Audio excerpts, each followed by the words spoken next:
ദൈവത്തിൻ്റെ ഏറ്റവും പ്രിയമുള്ളവരെ, അവിടുത്തെ സമാധാനം ഞാൻ ആശംസിക്കുന്നു.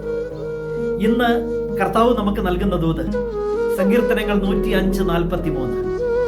അവിടുന്ന് തൻ്റെ ജനത്തെ സന്തോഷത്തോടെ, തൻ്റെ തിരഞ്ഞെടുക്കപ്പെട്ടവരെ ഗാനാലാപത്തോടെ നയിച്ചു.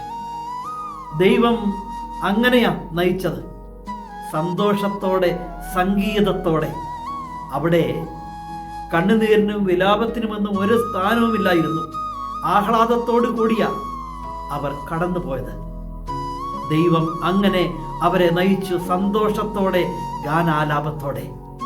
എന്നാൽ ആരെയാണ്? അതൊരു ചോദ്യമാണ്.